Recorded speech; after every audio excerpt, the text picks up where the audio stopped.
Chapter of activity based costing. तो इस concept को बड़े ध्यान से एक बार स्टडी करते हैं। जैसे आपने अभी ओवरहेड किया था, तो ओवरहेड में क्या होता था कि हम डिपार्टमेंटल वाइज कॉस्ट को फाइंड आउट करते थे कि हर डिपार्टमेंट की कितनी कितनी कॉस्ट हमने चार्ज की। तो वो हमने किस में किया था? It is a part of overhead costing. Activity based costing is an alternative to traditional way of overhead. तो एक्टिविटी बेस्ड एक डिफरेंट स्टाइल है जिसके थ्रू हम कॉस्ट, ओवरहेड की जो कॉस्ट है, जो खर्चे हैं, उसको हम रिकवर करते हैं। It is an upcoming and more refined approach of charging overhead. तो ओवरहेड को चार्ज करने का एक अपकमिंग और काफ़ी अच्छा मेथड है। This is called activity based costing. It is upcoming and more refined approach of charging overhead to ascertain more accurate product cost. ये कैसे काम करता है, क्या इसका कॉन्सेप्ट है, इसको हम थोड़ा सा और डिटेल में देखते हैं तो आपको समझ में आएगा। तो जैसे ये चार्ट है आपके पास, ये हमारा जो चार्ट है, it is of your traditional way of absorption. जो हमारा ट्रेडिशनल वे ऑफ चार्जिंग है वो इस चार्ट के अंदर मैंने आपको पता है। जैसे हम सपोज कर लीजिए डिपार्टमेंट ए में हमारे यहाँ काम होता है, डिपार्टमेंट बी में काम होता है, डिपार्टमेंट सी में काम होता है। तो हम हर डिपार्टमेंट के डिफरेंट बेसिस पर रेट्स फाइंड आउट कर लिया करते थे। जैसे यहाँ पे मशीनों से काम होता है तो हमने मशीन आर रेट निकाल लिया। यहाँ लेबर से काम होता है तो हमने इसका लेबर आर रेट निकाल लिया। किसी डिपार्टमेंट में मटेरियल मेन पार्टिसिपेट करता है तो material cost as a percentage ले लिया। So we have a different method of charging overhead according to the nature of department. तो हम इनके रेट्स निकालते थे और उन रेट्स के हिसाब से फिर हम देखते थे कि भाई इस जो हमारा प्रोडक्ट है उसको बनाने में हमने किस डिपार्टमेंट का कितना कितना सर्विसिंग लिया, कितना कितना काम हुआ डिफरेंट डिपार्टमेंट्स में, और उसके हिसाब से उनके ओवरहेड कॉस्ट को एस्टिमेट करके हम इसका जो प्रोडक्ट है उसकी कॉस्ट को फाइंड आउट करते हैं। तो ये हमारा ट्रेडिशनल वे ऑफ कॉस्टिंग है जो हमने अभी तक किया था अपनी कॉस्ट शीट को प्रिपेयर करते समय। Now we come on the point of activity based costing. Activity based costing is a new and scientific approach developed by Cooper and Kalpan 1988 for assigning overhead to end product। एक नया system develop किया गया कैसे हम overhead की cost को product पर assign करेंगे या किसी जॉब या किसी प्रोसेस की कॉस्ट को फाइंड आउट करेंगे। तो एक न्यू सिस्टम ऑफ कॉस्टिंग है, this is called activity based costing. Clear? तो इस कॉस्ट में अब क्या होता है, कैसे हम इसको चार्ज करते हैं, वही हम सब यहाँ पे डिस्कस करेंगे। It aims to rectify the problem of inaccurate cost information due to selection of wrong basis of indirect cost apportionment. अब जैसे आप अपनी डिपार्टमेंट की कॉस्ट को फाइंड आउट करना चाहते हैं तो ऐसा हो सकता है किसी ने मशीन आर बेस ले लिया हो, कोई और इंडस्ट्री है वो उसका मटेरियल कॉस्ट परसेंटेज लेती है। तो we have a lot of method जिनके थ्रू हम कॉस्ट को रिकवर करते हैं। तो इसके अंदर क्या होता है, डिस्क्रिपेंसी और इनएक्यूरेसी क्रिएट हो जाती है। माने ये आपकी पास्ट एक्सपीरियंस के ऊपर डिपेंड करता है फिर कि आपको कौन सा मेथड सूट करता है। तो डिफरेंट इंडस्ट्रीज़ का ओवरहेड को कॉस्ट चार्ज करने का मेथड भी अलग अलग हो सकता है। इस पॉइंट में कोई कन्फ्यूज़न नहीं है, हम पहले कर चुके हैं। We have a different method. तो रॉन्ग एस्टिमेशन होने के चांसेस बहुत रहते हैं in case of traditional way of charging overhead. ABC या activity based system calculate the cost of individual activity and assign cost to cost subjects such as product and services on the basis of activity undertaken to produce each product or services। Definition इतना clear नहीं करेगा आपको, मैं आपको example से समझाऊंगा तो आपको पूरी बात आराम से समझ में आ जाएगी। जैसे यहाँ पर हमें कुछ चीज़ें देखनी होती हैं एक्टिविटी बेस्ड कॉस्टिंग को समझने के लिए। पहली बात तो एक्टिविटी क्या है, माने वो जो खर्चा है वो किस चीज़ का खर्चा है। An activity may be defined as a particular task or unit of work with a specific purpose. क्या क्या काम किया गया, कहाँ कॉस्ट इंकर्ड हुई। जैसे placing of a purchase order दिया आपने, मशीन को सेटअप किया, सेल्स की सर्विसिंग हुई, तो ये सब क्या है, टाइप ऑफ एक्टिविटीज़ हैं जहाँ पर कॉस्ट हमारी इंकर्ड होती है। Cost object, it is an item for which cost measurement is required. For example, a product or service, a job or a customer etc. are cost object. किस चीज़ की क्यों हम इस कॉस्ट को फाइंड आउट करना चाहते हैं? कोई सर्विस दिया आपने, कोई प्रोडक्ट मैन्युफैक्चर किया या कोई जॉब दिया, तो हमारा कॉस्ट को मेजरमेंट करने का ऑब्जेक्ट क्या है?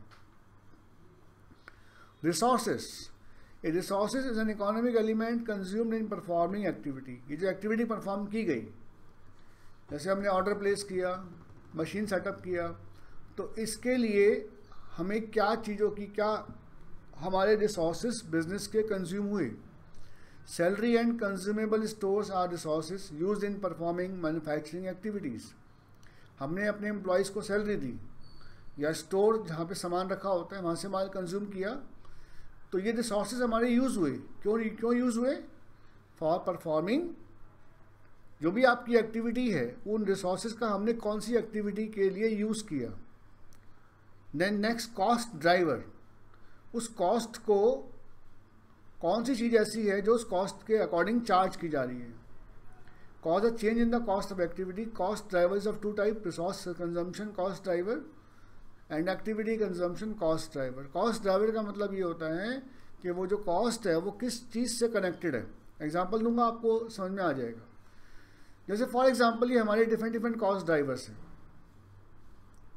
आपका एक फंक्शन हुआ, आपने एक एक्टिविटी की, for example purchase of material. तो मटेरियल परचेज करने के समय जब हम मटेरियल परचेज करते हैं तो हमारी डिफरेंट टाइप की कॉस्ट परचेज ऑफ मटेरियल से कनेक्टेड है। Like number of orders placed, कितने ऑर्डर प्लेस हुए, number of receipt of material, कितनी बार मटेरियल आया, कितनी बार उसका इंस्पेक्शन हुआ, कितनी बार मशीन सेटअप हुई। तो ये सारी की सारी जो कॉस्ट हैं वो कनेक्टेड है।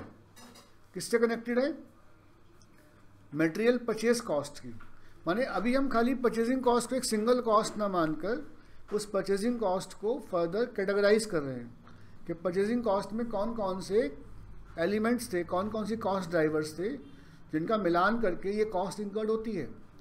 कितनी बार प्लेस ऑर्डर किया, कितनी बार आपको मटेरियल मिला, नंबर ऑफ इंस्पेक्शन, ऐसी प्रोडक्शन है तो मशीन कितनी बार सेटअप बनाए गए, कितनी यूनिट्स प्रोड्यूस की गई, कितने आवर्स लगे। तो ये सारे क्या हैं, हमारे प्रोडक्शन एक्टिविटी के ड्राइवर्स हैं।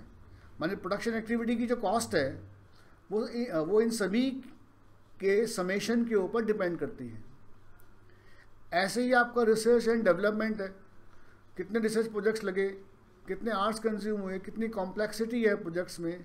कस्टमर सर्विसेज है, नंबर ऑफ प्रोडक्ट सर्विस कितने हुए, number of service calls, number of hours spent on servicing. तो ये जो आपका बाइफर्केशन है, डिस्ट्रीब्यूशन है, हमने एक सिंगल कॉस्ट को ना लेकर उस कॉस्ट के इंकर्ड होने के लिए जो जो चीज़ें रिस्पॉन्सिबल है उन सभी की कॉस्ट को हम उनके ड्राइवर्स के अकॉर्डिंग चार्ज करेंगे, according to cost driver. Concept को थोड़ा सा और डिटेल करूं, एक्टिविटी बेस्ड कॉस्टिंग को, तो हमारी ओवरहेड कॉस्ट इंकर्ड हुई।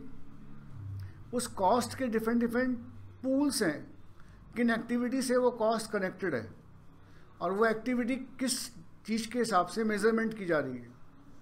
This is called cost driver. Cost driver of rate A, माने कॉस्ट पूल, जो कॉस्ट इंकर्ड हुई वो किस एक्टिविटी या किस चीज़ से, किस ड्राइवर से कनेक्टेड है। पूल बी में कॉस्ट हुई, वो किससे कनेक्टेड है, पूल सी में कॉस्ट हुई। तो मैं इन कॉस्ट को उन ड्राइवर्स के अकॉर्डिंग मेजरमेंट करके फिर उस जो प्रोडक्ट है उसकी कॉस्ट को मैं फाइंड आउट करूँगा। जैसे फॉर एग्जांपल हमारे पास ये क्वेश्चन है, ABZ company limited produce 3 products. 3 product हम बनाते हैं, product A, product B, product Z, for which the standard cost and quantities per units are as follows. A का बनाया आपने 10,000 यूनिट्स, बी का 20,000 यूनिट्स, Z का 30,000 यूनिट्स। मटेरियल लगा आपका, लेबर लगा, लेबर आवर्स लगे, मशीन आवर्स लगे, नंबर ऑफ परचेज रिक्विजिशंस, माने इनको बनाने में कितनी बार मटेरियल परचेज करने की रिक्वेस्ट दी गई, नंबर ऑफ मशीन सेटअप, ए को बनाने में इतने सेटअप लगाए गए, इतनी बार मशीन सेटअप बनाए गए, मशीन प्रोडक्ट बी के लिए, प्रोडक्ट जेड के लिए। तो ये जो डाटा हमारे पास अवेलेबल है, labour hour, machine hour, number of purchase requisitions, number of machine setup, तो ये हमें गिवन है कि हर टाइप के प्रोडक्ट में हमारी कितनी कितनी कॉस्ट इंकर्ड हुई। ओवरऑल जो प्रोडक्शन ओवरहेड इंकर्ड हुए थे वो 2 डिपार्टमेंट में इंकर्ड हुए थे, डिपार्टमेंट एक्स और डिपार्टमेंट वाई, और ये आपके पूरे के पूरे टोटल ओवरहेड थे जो इन तीनों को बनाने में हमारे इंकर्ड हुए। मेरी बात समझ में आ रही है? डिपार्टमेंट एक्स आपका लेबर इंटेंसिव है, वहाँ पे लेबर से काम होता है, और डिपार्टमेंट वाई में आपका मशीनों से काम होता है। फिर ये बोलता है कि डिपार्टमेंट एक्स में 2 लाख लेबर आवर लगे थे, डिपार्टमेंट वाई में 5 लाख आपके लेबर आवर लगे थे, और production overhead split by activity. यदि मैं इसी 27 लाख की कॉस्ट को एक डिफरेंट एंगल से एनालाइज करूं, तो 27 लाख की जो कॉस्ट है उसमें रिसीविंग एंड इंस्पेक्शन की कॉस्ट 14 लाख रुपए थी। डिपार्टमेंट एक्स और डिपार्टमेंट वाई में जो माल आया और जो उसका इंस्पेक्शन किया गया उसकी 14 लाख कॉस्ट थी, और डिपार्टमेंट वाई के अंदर प्रोडक्शन स्केड्यूलिंग सेटअप की कॉस्ट 6 लाख थी। तो ऐसे ये डिफरेंट सेटअप हो गया 27 लाख रुपए का। मानी ये जो यहाँ पर ऊपर डाटा गिवन है, ये एक्स और वाई डिपार्टमेंट की जो कॉस्ट है 12 लाख और 15 लाख, ये एक डिफरेंट कैटेगरी है, डिफरेंट टाइप ऑफ कैटेगराइजेशन है, और ये जो यहाँ पे डाटा गिवन है वो डिफरेंट टाइप ऑफ कैटेगरी है जो हमें ये बताती है कि हमारी कॉस्ट दोनों डिपार्टमेंट की मिला के कितनी कितनी इंकर्ड हुई।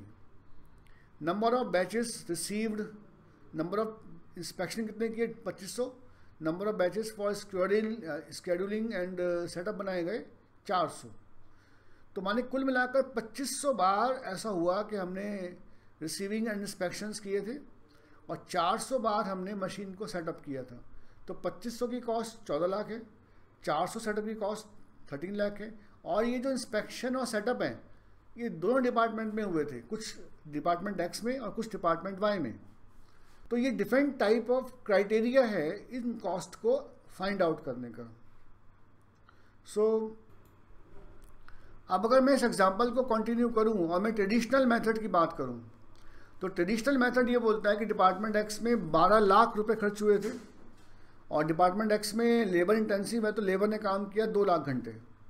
तो अगर मैं 12 लाख को 2 लाख से डिवाइड कर दूंगा तो रेट पर आवर निकल जाएगा डिपार्टमेंट एक्स का, और डिपार्टमेंट वाई में 15 लाख खर्चा हुआ था और 5 लाख मशीन आवर ने काम किया था, तो 3 रुपये ये रेट आ गया।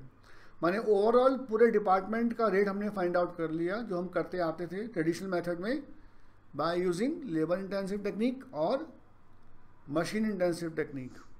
और ट्रेडिशनल वे में अगर मैं कॉस्ट को फाइंड आउट करूं तो प्रोडक्ट ए के अंदर मशीन ने काम किया 4 घंटे, लेबर ने काम किया 3 घंटे, ऐसे मशीन बी का प्रोडक्ट बी का गिवन है, प्रोडक्ट जेड का गिवन है। तो मैंने क्या किया, उसका रेट निकाल के उस रेट से 1 बाय 1 मल्टीप्लाई करते गए।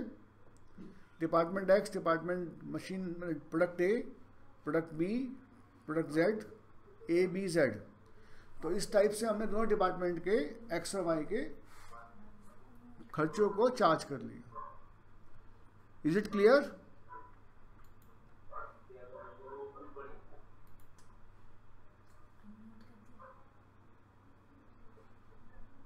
अब यहाँ पर ये हमारा ये जो हमारा मेथड था, this is your traditional method.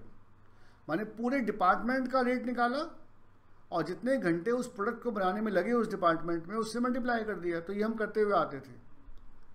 लेकिन जो ABC एनालिसिस है वो ये बोलता है कि भाई ऐसा मत करो, आप ये देखो कि रिसीविंग एंड इंस्पेक्शन कॉस्ट आपकी 14 लाख है और 2500 इंस्पेक्शन हुए, तो 14 लाख को 2500 से डिवाइड करो। ऐसे ही जो आपका डिपार्टमेंट जो आपके रिसीविंग एंड इंस्पेक्शन कॉस्ट है वो 14 लाख रुपए है, और 2500 बार रिसीविंग एंड इंस्पेक्शन हुए, 13 लाख कॉस्ट है, और 400 बार सेटअप बनाए गए। तो हमने cost per inspection, cost per setup find out किया, और फिर इसी को हमने डिफरेंट एनालिसिस में सेटअप किया। डिपार्टमेंट अगर मैं बात करूं तो प्रोडक्ट ए को बनाने में हमारे जो रिसीविंग एंड इंस्पेक्शन है वो 600 बार हुआ था, सेटअप 120 बार हुए थे। तो एक बार का रिसीविंग एंड इंस्पेक्शन कॉस्ट को 600 से मल्टीप्लाई करेंगे, एक बार की सेटअप कॉस्ट को 120 से मल्टीप्लाई करेंगे, और ऐसे ही प्रोडक्ट बी के लिए और ऐसे ही प्रोडक्ट जेड के लिए। तो ये आपका एक डिफरेंट क्राइटेरिया हो गया, और इस तरीके से हमने रिसीविंग एंड इंस्पेक्शन कॉस्ट को मल्टीप्लाई करके प्रोडक्ट ए और प्रोडक्ट बी डिपार्टमेंट की जो ओवरहेड कॉस्ट है उसको हमने फाइंड आउट कर लिया। तो अगर मैं ट्रेडिशनल वे में आप देखें तो आपकी जो कॉस्ट है वो कितनी आती है, प्रोडक्ट ए को बनाने की आपकी कॉस्ट आई 110 रुपये, बट अगर मैं एक्टिविटी बेस की बात करूँ तो कॉस्ट आई 152। तो कॉस्ट प्रोडक्ट की 116 रुपये 131, जबकि यहाँ पे कितना आता है आपका 126 और 114। तो एक्टिविटी बेस्ड कॉस्टिंग से आपकी जो कॉस्ट है वो चेंज हो गई, क्योंकि आपने एक्टिविटीज़ के अकॉर्डिंग एक डिफरेंट एंगल से इन कॉस्ट को आपने एनालाइज किया। Statement of cost prepared under traditional method and activity costing produce different results.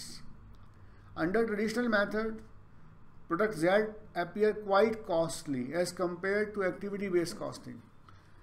Traditional में जो एक्सटी कॉस्ट है, जो प्रोडक्ट Z है, उसकी कॉस्ट बहुत ज़्यादा आ रही थी 131, लेकिन जो आपका एक्टिविटी बेस्ड है उसमें कॉस्ट कम हो गई इसकी। तो दोनों मेथड से आपके रिजल्ट्स भी डिफरेंट आएंगे। On the contrary, product A show higher cost under activity based costing than traditional method. As the ABC approach is considered more illogical, it may be presumed that results produced by ABC are more accurate। तो ABC को हम ज़्यादा accurate मान के चलते हैं। If selling prices are fixed on the basis of cost, product Z would be priced higher on traditional costing। तो product Z की कॉस्ट ज़्यादा शो हो रही है आपको, और आपको लगता है कि मैं इसको ज़्यादा रेट पे बेचूँ, और प्रोडक्ट A को आपने लोअर प्राइस कोट किया हुआ है। This will result in loss of sale of Z and loss per unit on A, leading to a loss to the company. तो एक्टिविटी बेस्ड कॉस्टिंग को in compare of traditional method of costing ज़्यादा appropriate माना जाता है। सो एक और question discuss करते हैं। सेम पैटर्न क्वेश्चन है आपका। यूनिट प्रोड्यूस किया, labour hours, machine hours, setup of machine दे रखे हैं, कितनी बार सेटअप लगे, कितनी बार ऑर्डर प्लेस किया, मशीन एक्टिविटीज एक्सपेंस हुआ, मशीन सेटअप एक्सपेंस हुआ, एक्सपेंस रिलेटिंग टू ऑर्डर। तो ये सेटअप के खर्चे हैं और ये एक्सपेंस रिलेटिंग टू ऑर्डर्स हैं, और ये आपकी मशीन एक्टिविटी का एक्सपेंस है। Calculate overhead per unit absorbed using activity based costing. तो एक्टिविटी बेस्ड कॉस्टिंग से ही हमने इसको फाइंड आउट करना है। तो 3 लाख आपका मशीन एक्टिविटी एक्सपेंस हुआ, और दोनों प्रोडक्ट को बनाने में अगर देखें तो 1000 यूनिट्स बनाया आपने, ए का 6 रुपये का 6 घंटे मशीन ने काम किया। तो 1000 को 6 से मल्टीप्लाई करूँगा तो 6000 मशीन आवर हो गए। 2000 को मल्टीप्लाई किया 1.5 से, उसके मशीन आवर हो गए। दोनों को प्लस करेंगे तो दोनों को प्रोड्यूस करने में जो ओवरऑल मशीन आवर्स निकले लगे वो आप पे काउंट हो जाएंगे। ऐसे ही अगर मैं इनको मल्टीप्लाई करूँगा तो दोनों के सेटअप्स निकल जाएंगे।